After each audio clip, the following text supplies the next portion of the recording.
So, George, let's go from the start.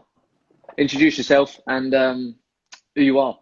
Um, I'm Jordan Norris. I guess we're going to talk about my multiple knee injuries. I was injured, what was it, April 2016. I'll get battered for it, but I was playing in an ex-Royals team, a charity match. And to be honest, mate, if that was to be my last ever game, then I'll take that, because if I give you the squad, it was unreal. So, yeah, look, it is what it is, mate. You know, like say, I know people say, oh, I'm really positive and this and that, but I didn't really have a choice, mate. I got injured. It was a bad injury. I broke my leg. I ruptured multiple ligaments, but you know, what else did I have to do? I had to kind of get over it and crack on. And yeah, hopefully I've done that. If nothing else, I've inspired my kids. You know, that's Definitely. what it's about. You know. So, how did this injury happen? Playing football, and how did it happen? Was it a Yeah, freak so accident? we're playing down in Hambledon. They were opening a new clubhouse, so it was Okay. a charity game. They wanted an ex-Reading team to come down there. I've played in loads before, and actually for an hour, mate, I was brilliant, by the way. But Doesn't so surprise we me. were playing, and actually, stupidly, I got cramp. Right, got cramp, and I thought I'm going to come off. I'm coming off here, and I got a little bit of cramp, and then literally 2 minutes later, I should have come off, and I chasing this guy down, and I just went over. It kind of hyperextended. So if you think your ankle is supposed to go down round to your butt, right? Yeah. My ankle come up to my hip at the front. It like hinged the other way. Split second, bang, and I knew straight away. And I said to the lads, I won't drop too many names, but I said to the lads here in the game, and I've done my knee. And they're like, no, don't be silly. No, you haven't. Come on, get up. Yeah. And Barry Hunter's gone, come on, George, get up. You know what I mean? We've got a game to play. And I've gone, Yeah. no, I can't move, guys. I'm done. Yeah. I'm done. And weird, it didn't hurt, but the disconnect, I knew it straight away. Yeah. Yeah, got carried off by Mick Goodin and Simon Osborne. That's all right, isn't it? Yeah, called an ambulance. Ambulance comes, said nothing wrong with him. Drove off. So I then laid on the back of Ronnie Grant's car. Yeah. Foot up in the air. And Ronnie's taken me straight to casualty with George Frill. And yeah, come out, and I spent the next week in hospital. Had 2 operations that week. Unbelievable. So, tell everyone, how many operations have you been through? How many knee operations have you been through? So for this particular injury, at that time I've had 8. 8 injuries on one. Yeah. To be honest, mate, it probably sounds. I was going to say it sounds worse than it is. It's not actually. I had 3 because I got an infection, and that's probably the real only time I got really down about this. So I'd been recommended an operation, which was it's called a high tibial osteotomy, I think it's called, and it's where they re-break your leg and they reset it, and I kind of ummed and ahed over it. And you know, Luke will tell you, go perform. And following kind of the surgeon's recommendation, he said, look, have it done, George. You need it done. It was either that or maybe 4 or 5 years down the line, have a knee replacement. So I decided to go with it. And for 6 weeks, it was the best thing I ever did. I was flying, I was spinning, and I was in at Go Perform with Luke and Tris. And then I did a spin class at Maple Durham Golf Club. Yeah. On the Monday night. And I woke up Tuesday morning in agony. And I was like, something came right here. That doesn't feel quite right. And throughout the day, it got worse and worse and worse. And in the end, my leg was bright orange, burning up. Went to the GP, and she went like, you're going straight to casualty. You're in trouble here. I think my temperature was up at like 39.5. Had a raging infection. Yeah, so I was rushed in. That was the only time, genuinely, my kids have seen me upset about my knee. You know, my wife's seen me upset about my knee. That was the only time, because that was the toughest time, because I thought then I was already on the road to recovery. Yeah. And that was probably April 2018, I think that was. And like I say, 2 years I'd have taken that. It was a tough operation, tough injury.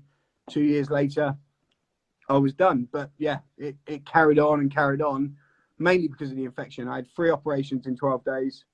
I spent another week in hospital, and they actually kept it open once. I don't know if you know too much about operations, and in come out naturally, which is a bit weird, a bit minging. So that's unbelievable. So how did you cope with it mentally on the first occasion? So when it happened, you come out of there. Did you have a plan in place of what you were going to do? You know, what was your... Not really. So I got told Sunday afternoon injury. I got told probably Tuesday morning that it was a life-changing injury.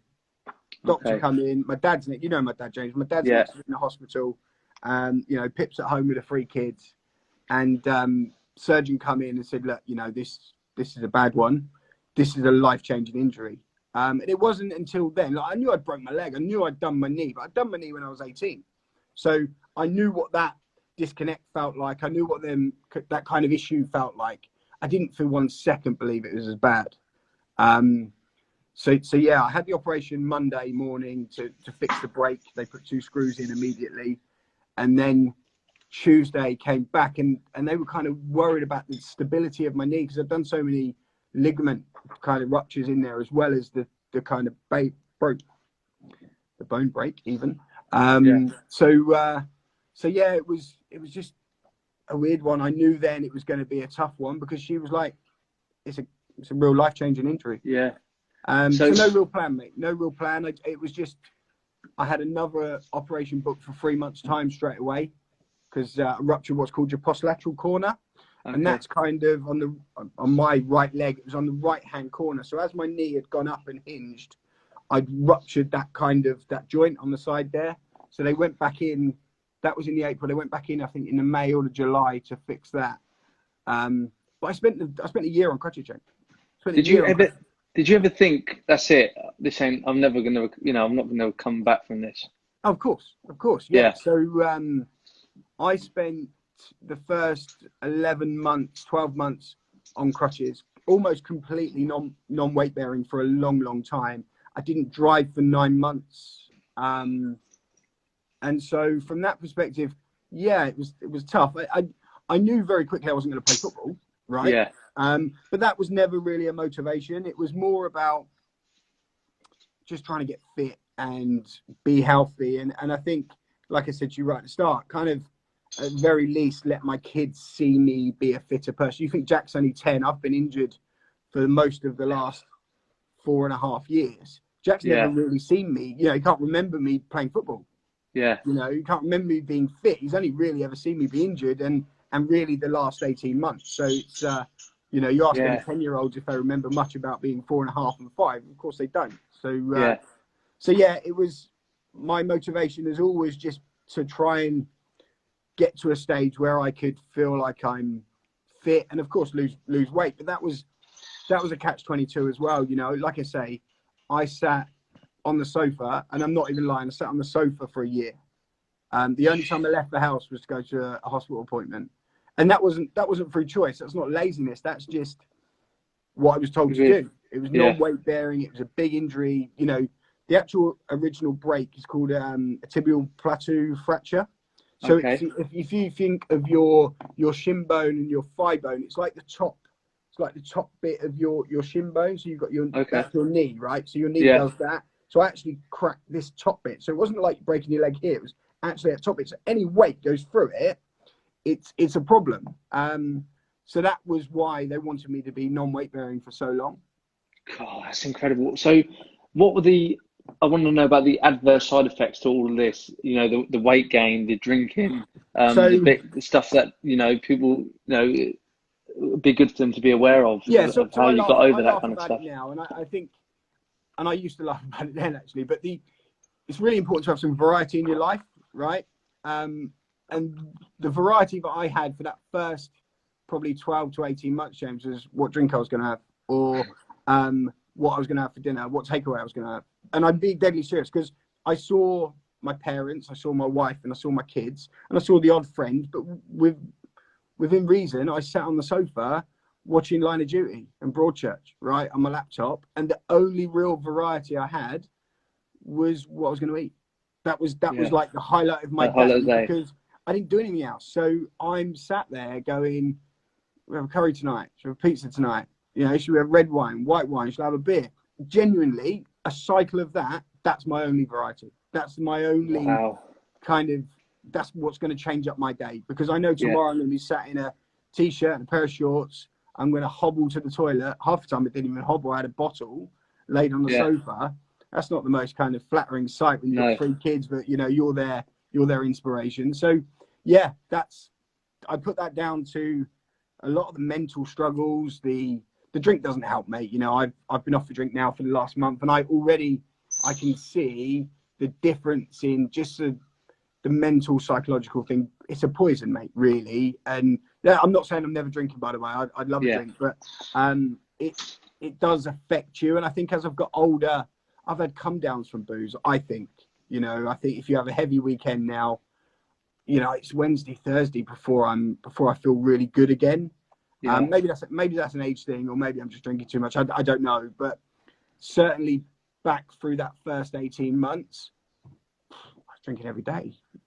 Not because I was gutted about my injury, more because I just needed something to do. I was bored. Yeah. So the turn adverse effect to that is obviously weight gain.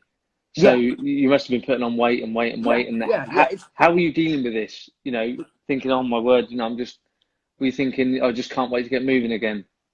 Well, yes and no, but I think, you know, I don't know if you've ever been through it, James. Probably not actually, but when you're, it's a vicious circle, mate. You know, you have a drink, you feel shit in the morning, you're tired. So rather than thinking about exercise or thinking about nutrition, you think about fast food and stodge and try and clearing up that alcohol, and all of a sudden you've had a shit breakfast and a shit dinner again, and then all of a sudden it's 4 o'clock and it's, you know, you're like, oh, I might have another drink tonight. And, you know, so actually, because I knew I was on crutches, I had my cast from my ankle to my hip, laid on the sofa. I didn't think about exercise. Like I said to you, my biggest challenge was just literally getting through the day. You know, I'm not once thought about like I'm sure there's millions of people worse off than me, James. I'm not didn't sit there thinking about topping myself. Although, you know, I won't tell you who, but I had people ring me, go, Jordan, if that was me, I'd have topped myself. I couldn't have coped with it. You know, I've got mates, and you know them, James, but just, you know, don't have the support network that I had, that live for their running or their exercise, and couldn't have coped. Couldn't have coped with 16 months laid on the sofa without my kids, my wife, my parents, my mates getting me through it, really. That's incredible. So you've moved on from all this, and now you're tell us what you're doing now, George. So I think the biggest thing, and I need to say this, but is probably when I met Luke at Go Perform. That was a real game changer for me. And I know we all love them, but genuinely, between the 3 of them, and I know there's Petra and other people there, but Dan, his enthusiasm and energy, Tris, amazing, expert. You know, I trained, and Luke, I consider Luke a friend. You know, I speak to Luke regularly now as much as I can. Really good guy. Luke changed my life, genuinely, James. When I hobbled into Go Perform, I couldn't stand on one leg. So, and we're talking 6, maybe 7 months later, I ran out of there. I'm 4 stone lighter. I'm jumping around off and on boxes. I'm squatting hundreds of K. Do you know what I mean? Working alongside, you know, and I love a name drop. Working alongside, you know, proper footballers that are fit as fiddles. I'm not suggesting I was keeping up with them, but just to be in the same room. And the best thing about that place is that we're all equal there. We're all there to work hard. And yeah, you know, that place without doubt changed my life. I don't know without meeting Luke, I don't know where I'd be. Genuinely. He's a really good fella and really helped. I'm just going to plug them actually. So Jordan's talking about a place in Reading called Go Perform. Go check them out, guys. They're incredible. The work they do is absolutely unbelievable. So go check them out. Go Perform in Reading. Top place. So Sorry. So I've seen you've started your running journey. Yes, mate. Yeah. So, and I put credit to you and Jamie, really. Well, more Jamie if I'm honest, James. But you know, I'm massively inspired by Jay. I love him to bits. you know, what does he say? I can't think of the quote now off the top of my head, but comparison is a thief of all joy, right? And when he said that, it really got to me. I think I say it every day. I annoy people in this house because I say it all the time, and it's so true. Yeah, so I bought a pair of running trainers the Friday morning after you and Jamie sat and did what we're doing now. Yeah. And I've certainly run every other day. Some days I've run every day.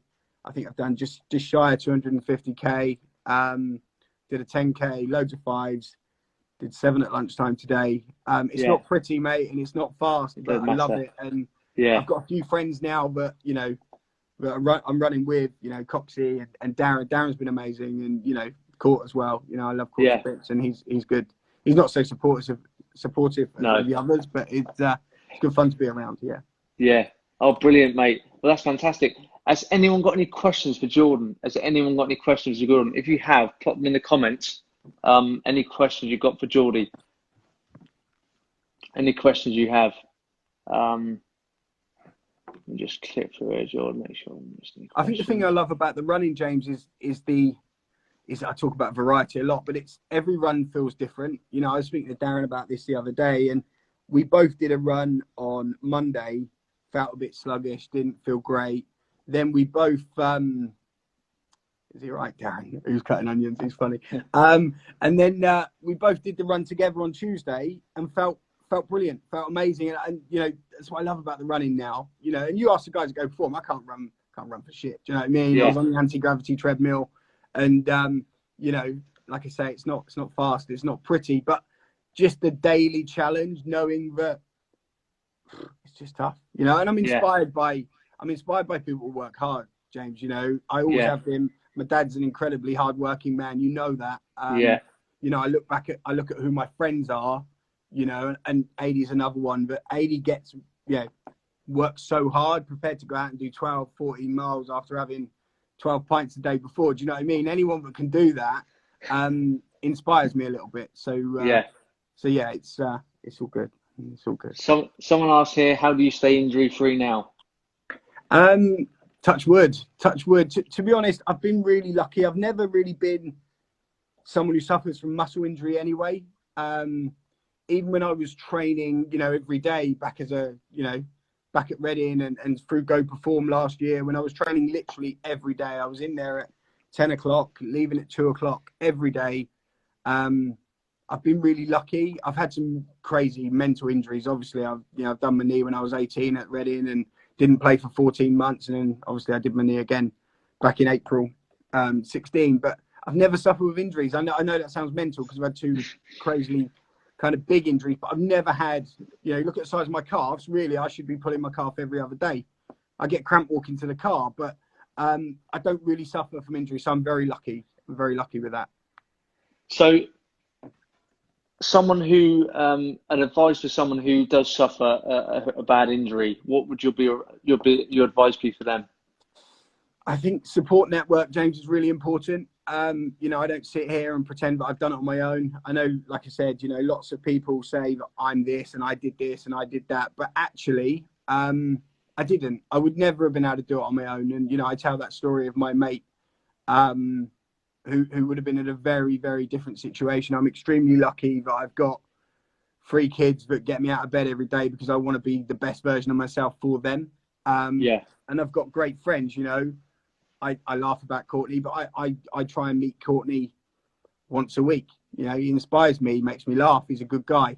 You know, Jamie and Darren more recently, Adie forever. You know, these are people that keep me on track, I guess. They keep me accountable. You know, my wife is my best supporter, probably. Do you know what I mean? What she's had to go through, James, is unreal. And, you know, not a single second does she moan about it. She might, if I got my pads on and wanted to go for a kick around, she might have something to say about it then. But, you know, ultimately, it's not been easy for any of us. And she's been a major part of that. So, yeah, look, your support network's really important. If you do suffer with injury, reach out to your mates, you know, reach out to people. And I think, you know, that's inspired me with some job changes and that type of thing as well. I really want to help people. I know you're doing a similar thing as well. And, you know, there's lots of people out there. There's lots of advice, lots of help.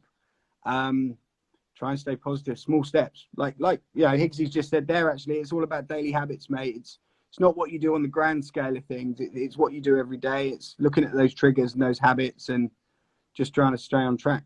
Keep turning up. Incredible, mate. Incredible. What a journey you've been on. It's actually it's mind blowing. Actually, so from 2016, from then on, you've had endless problems after problem after problem.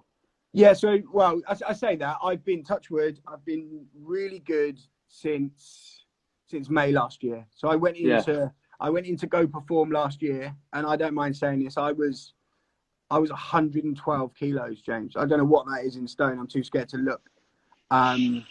It's probably 18 something, right? And I'm not light as a feather now. But I went in to Go Perform 112 kilos, struggling to stand on one leg. May last year. On my birthday last year, when I was 40, I was 88 kilos. Just to give you an idea of the weight loss. That's incredible. That I lost in the room. And to be fair, so it's really since then where I've been fitter, I've been stronger. So yeah, it was a really tough 3 years. You know, I'm 4.5 in now. So you think April 16 to sort of April 19 was 8 operations in that time. Tough, very tough. But like I say, what do you do? What else do you do? I can't give up. No, you can't. And I know also there's always people worse off than me. I wasn't going to die. It's not terminal. Yeah. It's a bad knee. And I didn't really feel like I had any choice. What am I supposed to do? Do you know what I mean? No.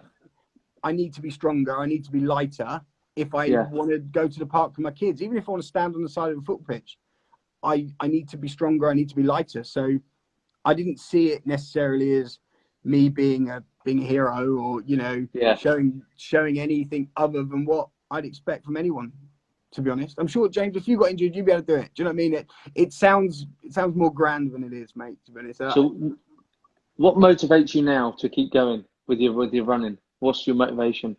I'm motivated by what other people think. Probably too much, mate, to be honest. You know, I talk about that comparison is a thief of all joy, but ultimately, you know, I post every run. I text AD about every run. I don't tell him my times because he'd take the piss. But he wouldn't know. He don't wear a watch. No, but I think he knows he's quicker than me. You know, because most people are. But you know, it's what motivates me. I want to be lighter still. I want to be fitter. You know, I've got some goals around, you know, when park run starts and stuff like that. You know, I was saying to Tris this time last year, I wanted to do one. I wanted to do that 5K, and I've smashed that now. So I think, you know, what motivates me is just being the best version of myself I can. I know it sounds a bit woo-woo, doesn't it? But, you know, I want to be able to look in the mirror and go, right, okay, yeah, you got every ounce of yourself out, because of my regrets as a kid, James. You know, I didn't do that. As a 16 to 19-year-old, I had opportunities that most kids would kind of, you know, break their arm for. And I didn't take that opportunity. You know, I dicked around. I thought I was a knobhead, really, let's be honest. Yeah. And I wasted opportunities. And I think it drives me more than ever. Maybe a little bit of regret, but, you know, I've got an opportunity to be the best version of myself. I'm not going to be a professional footballer, but I want to be able to look in the mirror and go, yeah, you did all right with what you got. Yeah. Someone's asked here, I often use you as an example of one of the best players I've seen. Best advice for a 17 to 18-year-old getting such a bad injury? Cool. 17 to 18. It was really tough, mate. When I did my knee at Reading, it was shattering at the time. Very, very different experience, mate, because, you know, I was 36 when I got my second injury and I was done. But I went from someone that was a full-time footballer thinking I was going to have a career in the game to someone who never, you know, I ended up at Newbury and Fatcham, and no disrespect to that, do you know what I mean? But I went from Reading to Newbury. That doesn't happen now. You know, 2 pins in my knee, didn't play for 14 months. My advice is same as now, really. You've got to put the work in, mate. You've got to turn up every day. and take action. You've got to have some goals, and you've got to work at it. Keep good people around you, make good decisions, lay off the booze. 17 to 18-year-old, I know how difficult that is at 17 to 18-year-olds. Yeah. But, you know, get good people around you.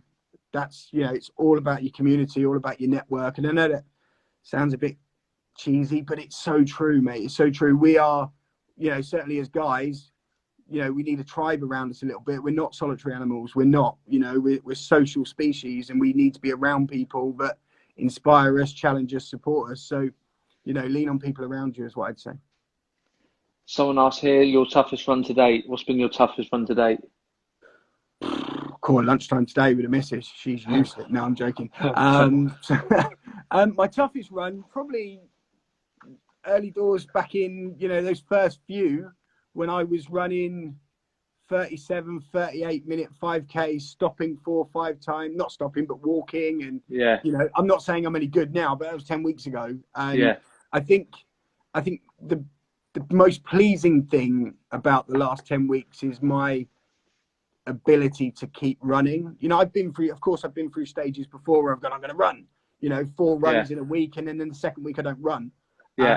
So I think my most pleasing thing right now is the fact that I've been consistent. And I think I said the other day, I think people say it's about 66 days to create a new habit or something like that, or for it to be automatic. I'd like to think I'll always run now, you know, knee dependent, health dependent. I'd like to think I'll always run. Like, I don't think I'm ever going to be doing 45-minute 10Ks and stuff like that. But that's not what motivates me. It's about getting out. You know, this weather, by the way, absolutely love it. Hated it. So I think the timing's right. But my toughest run, probably any of those first 5 or 6, because they were horrid. Yeah. What's next, George? What's your goal next? What's next on the menu for you, running wise? So I'm not at 10K without a walk. I'm at about, and the boys will tell you from Tuesday night, I'm about 7K without a walk. So I don't stop. I'm not down on my haunches. Do you know what I mean? I'm not dead, but I might have a little power walk. I might have a stretch and carry on. So you know, and I was like that with 5K 5 weeks ago. Do you know what I mean? Yeah. So I think I've done a few now, but I think I did my first 5K non-stop kind of jogging the whole time around the start of October. So yeah, about 4 or 5 weeks ago.